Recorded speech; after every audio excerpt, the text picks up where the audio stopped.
je suis Mayolek et je suis Disneyphile. Disney et le vilain petit canard, c'est une histoire qui date.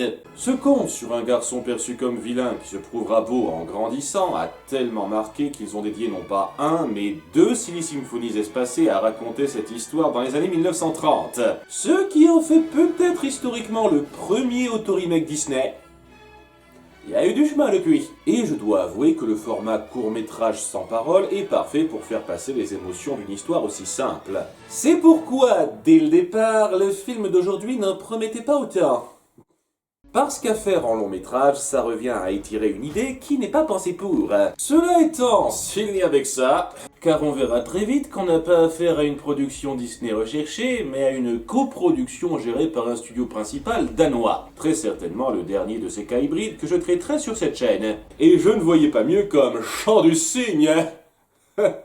Bon, le film n'a pas l'air très prometteur, ce qui est parfait pour moi. En avant pour le vilain petit canard et moi. Après un plan aérien, on découvre notre héros central. Non, pas le canard.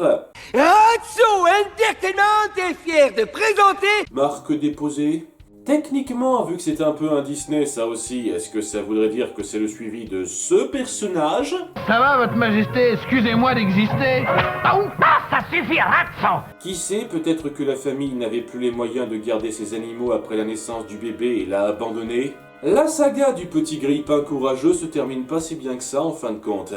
Ratso, donc, doublé acceptablement par Bruno Solo, un acteur qui me laisse totalement indifférent, tente de faire son beurre dans la rue avec des attractions moisies. C'est vraiment nul. Mais... C'est n'importe quoi. Les amis, Minable. s'il vous plaît, les amis. Allons, voyons mes amis, Ils sont sympas, ils ont donné des phrases à piocher pour les critiques après le film. Il se fait vite retrouver par la pègre du coin et leur chef Travelo. Phyllis, quelle surprise! Croyais-tu sérieusement que je ne te retrouverais pas? Ah non, c'est une femme! Ok, je pense qu'on peut ranger ce film dans la catégorie très sélecte des productions Disney dégueulasses. L'animation est plutôt naze, avec des designs de persos à peine passables au mieux et du mouvement tout juste fluide, souvent saccadé. Et quand on sait le nombre de sociétés de production impliquées, c'est assez triste. Elles ont déboursé combien chacune? 100 balles? Tu veux une réponse sincère? Oui. Bref, elle veut le forcer à une échéance mystère et il finit par se barrer sur les toits où il va nous faire un cours d'anatomie approfondi. Heureusement qu'il n'est pas tombé en reculant. Il est sauvé par la physique scénaristique fortuite, tirée d'affaire pour un jour. Ta vie m'appartient, Ratso.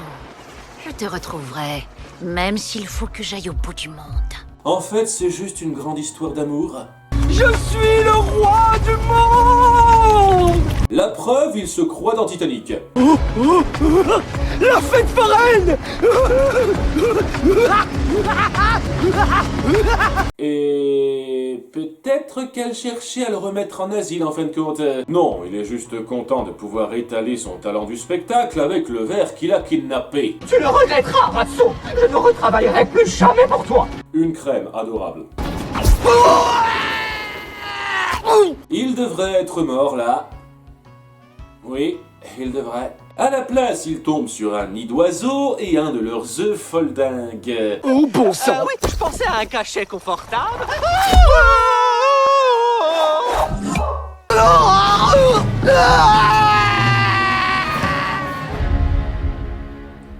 C'est stupide. Oh bah si vous voulez pas vous faire chier à amener votre scénar proprement, je vois pas pourquoi je le ferai avec mes arguments. En bas, il se fait accueillir par des poules en colère, et bordel de merde, vous cherchez à me filer la nausée, c'est ça? C'est quoi cette tendance à alterner entre les designs simples et lisses et les sexualisations hideuses? Je crois qu'il y a un de vos dessinateurs qui va pas bien, il faudrait le faire surveiller.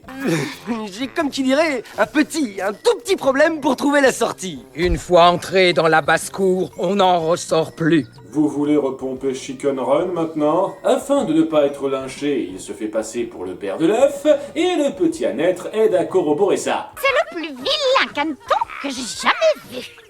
C'est bien le fils de son père. Il pourrait être celui de n'importe qui, vu votre gueule à tous.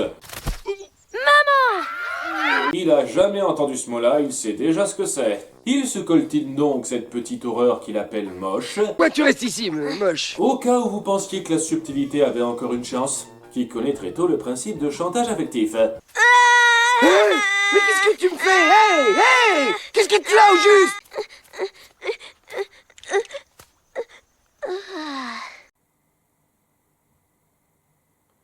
Ça va vraiment être une épreuve. Ratso est donc forcé de rester un temps dans ce poulailler fortifié avec son erreur de parcours en préparant son évasion dans un montage soporifique. Et regardez, c'est drôle, elles sont connes, elles voient pas un truc aussi évident.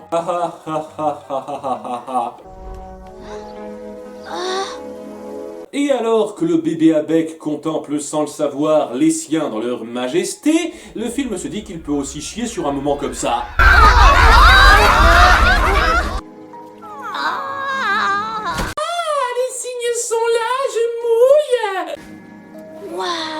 Film, te sens pas obligé pour les gros plans. Qu'est-ce que tu connais, toi, la beauté, monstre? Ouais. C'est quoi ces designs de poussins de merde vous avez piqué à Angry Bird? Bon, incroyablement, la basse-cour finit par se plaindre du tas de terre d'1 mètre qu'il a cumulé. Mieux vaut tard que jamais. Et il leur fait croire que c'est pour servir de scène à un spectacle. Je me suis dit que puisque personne d'autre ne viendrait vous souhaiter bonne chance, je pourrais le faire. Bonne chance. Et tu nous as collé la poisse. Merci, connasse, révise un peu l'art des planches. Bon bah merde alors. Là, c'est mieux. Mais c'est à ce moment que hideuse numéro 1 le rattrape. Ah, ça tombe mal. Quoi? Ton trou était fini et tu t'es pas encore barré, Ratso? Bref, lui qui voulait se servir de la distraction de moche pour se tirer à l'anglaise, il se trouve fort dépourvu quand la baise est venue. Stan, tu restes ici et tu surveilles le tunnel. Qu'est-ce qui pourrait bien le sortir de ce pétrin? J'ai une petite question. Si, à un moment donné, je dois venir ici pour te poser une question. Qui c'est qui va surveiller le tunnel? La stupidité des personnages était une solution comme une autre, mais profitant de la providence pour semer ses échéanciers et se croyant reparti dans son plan initial, Ratso décèle alors le potentiel acerbe de ce Jean-Baptiste Poquelin en herbe.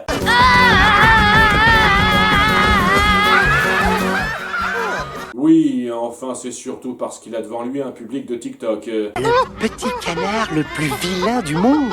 Donc il repart rapidement reprendre son futur clou du spectacle pour l'accompagner sur son chemin vers la gloire. Dis-moi une chose, est-ce que je t'ai appris à parler? Je ne me rappelle pas t'avoir appris à parler. Je ne me rappelle pas que qui que ce soit t'ait appris à parler. Et pourtant... Les cygnes sont des êtres magiques. Ils apprennent le langage tout seuls et ont même des méga poussées de croissance. On y viendra. En attendant, le chemin n'est pas sans embûches. Il ne faut pas avoir peur de la forêt, voyons. Elle n'est pas dangereuse. Ce sont les choses qui vivent dans la forêt dont tu devrais avoir peur. Mes aïeux, une réplique drôle. En fait, j'avoue que dans les minutes qui suivent, ça devient presque potable. Cette relation centrale donne un début de quelque chose, avec le filou qui tente de manipuler celui qui ne fait que rechercher son soutien et son affection. J'avoue que j'ai beaucoup de mal à croire que quelqu'un qui a seulement 2 pattes puisse danser avec autant de grâce et d'élégance. T'en as que 2, tu es sûr. Il y a presque un certain drame qui en ressort. Ça casse toujours pas 3 pattes à un canard, mais on va dire une petite quand même. C'est là qu'un renard, fin comme une tige, surgit. Où sont ses organes? Sa future proie au bec. Aidez-moi. C'est moi ou vous avez subitement décidé d'être compétent? C'était du plutôt bon moment de tension. Mais ça retombe vite avec Moche qui décide de jouer les héros et cervelés du dimanche. Attention, voilà Ratso l'intrépide. Ah! Oh non! Ouais, la tension est totalement partie là. Et grâce à son intervention, le repas a changé. Vous êtes un tout petit peu, comment dirais-je, enrobé au niveau des hanches. Où ça? Et à nouveau, ugliness for the win. Je ne peux pas manger ça. C'est censé aider à décomplexer ça. Comme Miss est un peu trop regardante sur la présentation du plat, ils s'en sortent. Je ne suis qu'un affreux monstre. Et mon doublage est atroce. Quoi, justement? Quoi? Il a pris la synchro labiale en option, semble-t-il. Mais ça va peut-être changer quand, du jour au lendemain, il double sa taille. Qui es-tu? Je suis moche? La puberté chez les cygnes, c'est fulgurant. Et c'est là que Matt Pokora nous ravit de sa voix dans un très beau rôle à contre-emploi. J'espère que ça va être une comédie musicale. Mais que vaut sa conversion dans le doublage? Je me sens bizarre. Ça t'est bien égal? Oh non, tu mets vraiment trop la honte. Non, pas ça. T'as pas le droit. C'est l'injustice totale. Ouais, mais pas Laurie qui veut. Moche devient donc une caricature de l'ado tellement écervelé que même Ratso s'en moque. Ne me dis pas ce que je dois penser, papa. Ça compense tout. Et recroise la canne secourue de la veille, qui a des nichons, putain, je vous jure. En fait, si ça se trouve, depuis le début, j'ai tout faux. C'est peut-être pas de l'animation, mais juste des gens en costume chelou moulant. C'est donc les roucoulades et le coup du papa pas accueillant, parce qu'on n'en est pas à un cliché près, alors qu'elle les accompagne un moment sur leur route, qui passe par une rivière gelée. J'en ai vraiment plus qu'assez de ton insolence. Ce poisson avait rien d'autre à foutre que de guetter qui passe par-dessus. Ça doit pas arriver souvent en plus. Mais bon, c'est l'attaque sous-marine. Et laissez-moi deviner. Être moche, c'est un super atout en fait. Même si ça n'a pas l'air de déranger la belle du moment qui batifole avec lui dans un joli concours de qui a le rire le plus naturel.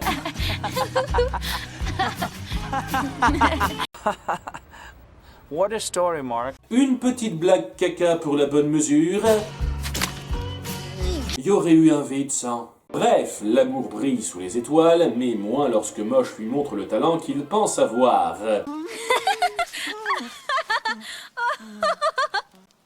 Oh, tu plaisantais pas? Sachant que si ça le stoppe avec une seule personne qui rit, t'imagines avec plusieurs, Ratso, je vois pas pourquoi tu jubiles. Tu viens d'avoir la preuve que ta combine marchera pas. D'ailleurs, le lendemain, elle le confronte là-dessus. Il n'a que toi. Il a confiance en toi. Je vous ai dit qu'elle était doublée par Leslie, une autre chanteuse.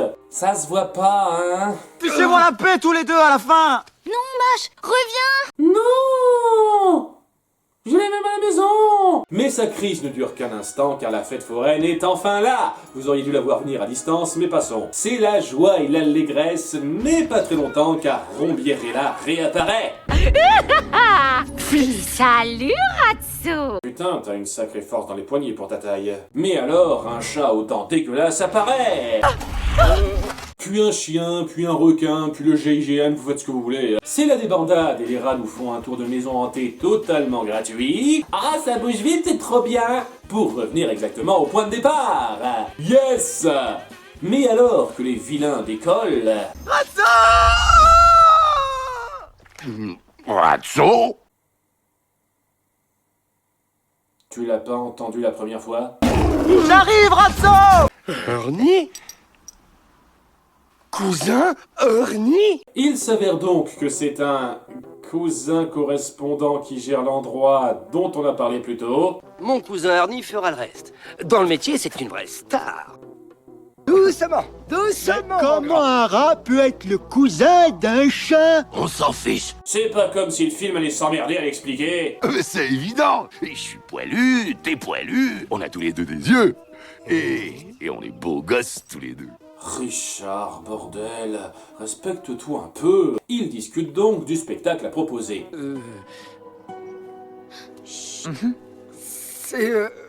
C'est moi? C'est moi le spectacle. Deux trucs qui vont pas. Moche, pourquoi t'es confiant comme ça alors que ta copine t'a pas trop donné l'impression que c'était prestigieux? Tous les gens qui me regardent ne me voient pas comme un monstre. Ils sont pas comme toi. C'est la seule à t'avoir vu autrement. Chaque autre personnage croisé te faisait bien comprendre que t'étais trop moche pour lui. Et d'où tu la sors, ta culpabilité, Ratso? Juste avant d'arriver, ce plan ne te dérangeait toujours pas. Écoute, le succès, c'est le succès. Et c'est pas comme si vous aviez affermi vos liens à un quelconque moment entre-temps. Est-ce cela qu'on appelle un développement de perso express? Et dernier détail, tu vérifies même pas le numéro qu'on te propose avant la représentation, Ernest? T'es vraiment super coulant avec ta famille. On se retrouve donc le soir de la première où Moche, tout naïf, se prépare pour le grand moment de sa vie, mais Ratso est rattrapé par sa conscience. Je suis désolé. J'y arriverai pas. Fallait peut-être y penser avant? Est-ce que c'est un message caché des scénaristes? Cependant, Moche se jette quand même dans l'arène et aperçoit ce qu'il aurait déjà dû comprendre depuis des lustres. Long à la détente à cette famille, et la comédie vire vite au drame. C'est pour ça que tu m'as amené ici? Pour que le public se moque de moi? C'est uniquement pour ça que tu voulais que je vienne? Vas-y, M. Pokora, montre tout ton talent d'acteur. C'est tellement triste de nullité. Mais ça s'emballe encore plus quand Morubel fait irruption et kidnappe le pauvre Chou. Non! Non!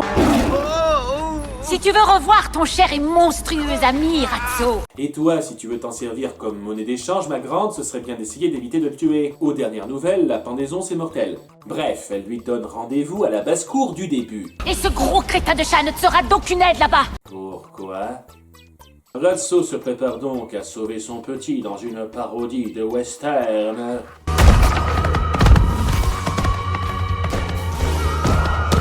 Ah, maintenant ça devient épique. En bondissant par-dessus la barrière, le chat est gentiment électrifié et tombe du mauvais côté pour les emmerder. Ah, c'est ça qu'elle voulait dire. Et après un peu plus d'ambiance remplissage chiante, notre héros se trouve en tête-à-tête avec sa dulcinée, ou pas. Tu connais ma famille? Tu as eu le temps de faire tout l'aller-retour pour les amener ici? T'es une rapide, toi! Mais il s'avère que le stupide chat, lui, sera d'une certaine aide. Comment donc? Il est entré à la nage. Pourquoi tu t'es pas contenté de faire ça au début, Ratso? C'est la baston gag générale, et à la fin, Megerita assomme le mastodonte, et toute la bande est capturée en une ellipse. Alors que tous les autres rats étaient HS à part elle. C'est Rambo, cette meuf! Enfin, alors que tout semble perdu, Ratso se confie à cœur ouvert. Je ne suis pas ton père. Ça n'a aucune importance. Tu as été un vrai père pour moi. Alors ça te dérange pas que je t'ai enlevé de ton nid et que j'ai voulu t'exploiter la plupart du temps? Ouf! Je pensais m'en tirer plus mal, moi! À part ça, j'imagine qu'on en a rien à foutre de parler de tes vrais parents qui doivent être abattus en pensant que t'es mort. Et le lendemain, c'est l'heure de l'exécution, mais Piaf à Moche atteint alors son ultime évolution.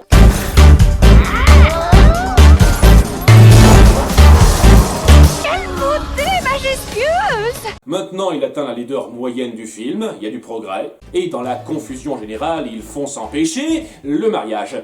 Tu vas te marier? Je vous avais dit que c'était une histoire d'amour. Pourquoi est-ce que tu veux te marier avec quelqu'un que tu n'aimes pas? Le mariage, c'est pas seulement l'amour. Il y a l'alliance, le gâteau, il y a les fleurs. C'est ça les motivations profondes de la méchante. C'est nul! Malheureusement, c'était le dernier rat célibataire et sans attache de toute la ville. Avec tous les rats qui existent, ouais, bien sûr. Donc elle déchante en découvrant qu'il a un fils. Célibataire, mal, sans aucune attache. Et tout s'arrange. Top résolution. Moche est convié par sa communauté snob à suivre leur groupe Twitter fermé. On dirait un conte de fées. Tu les auras bientôt tous oubliés. Mais il décide de rester avec les plus humbles qui l'ont élevé. Gna gna gna, c'est trop beau. Et dans la célébration de l'amour interespèce, tout le monde danse sur le générique. Qu'est-ce que c'est original. Bien. On peut dire sans trop se mouiller que c'était un peu de la merde. C'est moche, mal branlé, très mal rythmé et rempli d'idées foireuses. Le concept de base entre les deux protagonistes pouvait donner quelque chose de passable, mais la plupart du temps on l'exploite stupidement et il ne reste surtout qu'une bouillie gaguesque de développement plat. Pas très globe pour célébrer la fin de ses coproductions spéciales, mais en même temps ça volait jamais très haut. Et en parlant de célébration, la prochaine devrait promettre un peu plus. C'était Mayolek, et n'oubliez pas d'être Disneyphile. Partageons-nous la gloire, le monde et le pouvoir, comme deux enfants qui s'aiment, je te jure.